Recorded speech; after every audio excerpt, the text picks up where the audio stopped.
Welcome back to the exciting world of soils. Let's talk about laterites. Laterites are a special type of tropical soil. And these, in the tropics, your soils get intensely leached.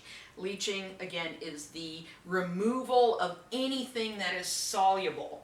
And in these rainforest type areas, well, it's a rainforest because it rains a whole lot, you're going to have a whole lot of water passing through these soils, so you end up getting a whole lot of leaching going on. Pretty much anything that is soluble is going to get carried away.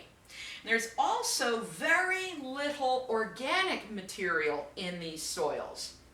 And that might leave you asking, like, but there's a rainforest growing on top of that. How can there be so little organic material if there's so many plants and things growing there?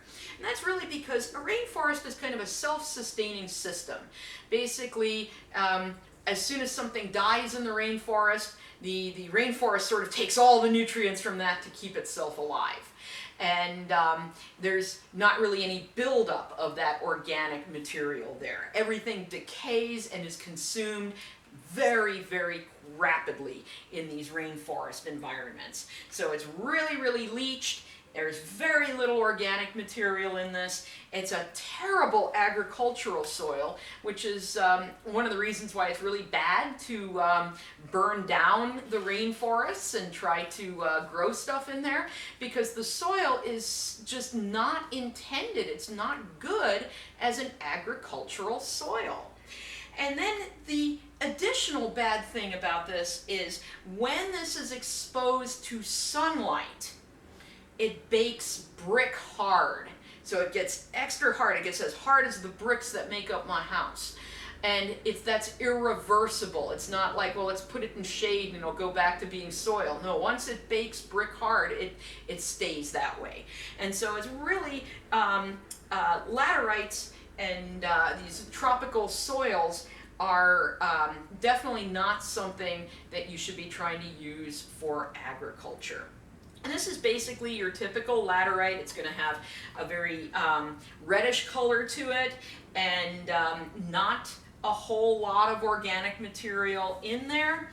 And you get a whole lot of clays and a whole lot of iron oxides and a whole lot of aluminum oxides. And that's because those aluminum oxides are not soluble. They're one of the few things that is absolutely not soluble in water. So you tend to get aluminum oxides building up in these soils. All right, let's go from the tropics to the Arctic. This is near Nordkapp in Norway. So this is very, very close to the northernmost point in Europe. And so this is an Arctic soil. Notice a little hummocks and stuff. Well, and in these more Arctic areas, we get permafrost, right? Now, I put permanently frozen ground in quotes because one thing we should learn in geology is nothing lasts forever, right? Things always ultimately change.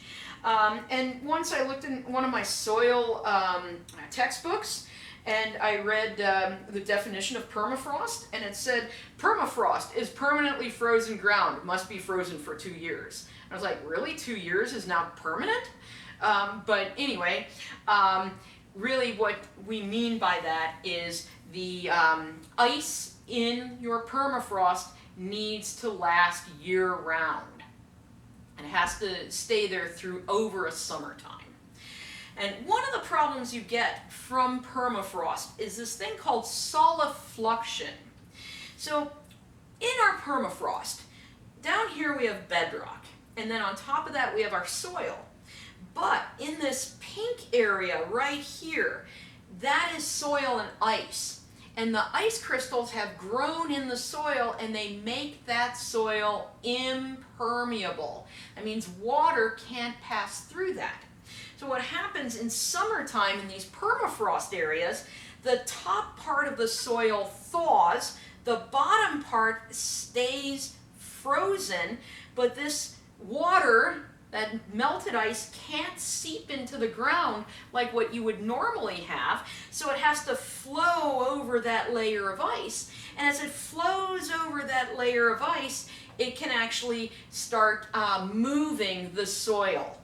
And this is very slow, but the soil is moving, and this is something you would have to take into account if you're building things in an area. Right here we can see some of the Sala Fluxion here, where we have some of the soil kind of moving down over that surface.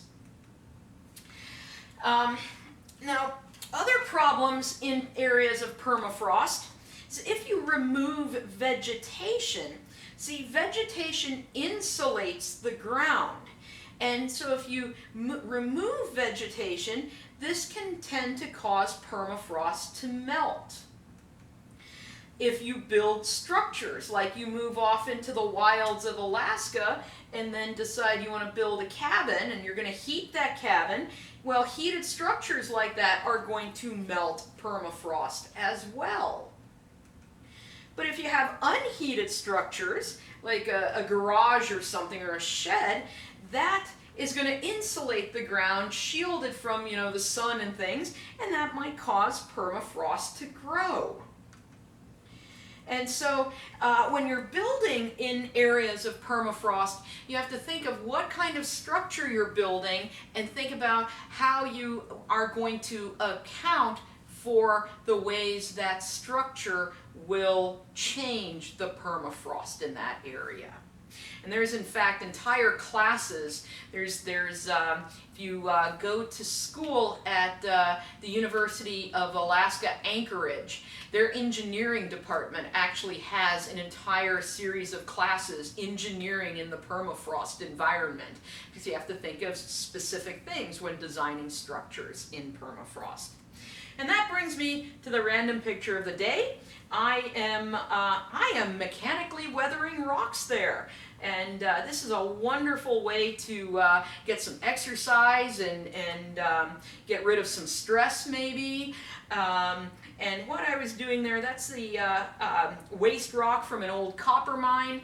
And sometimes when you crack the rocks open, you can find copper crystals and agates. And that's what I was doing. I was looking for stuff. And if you wonder, yes, I did find some nice things. So anyway, I'll see you at the next lecture.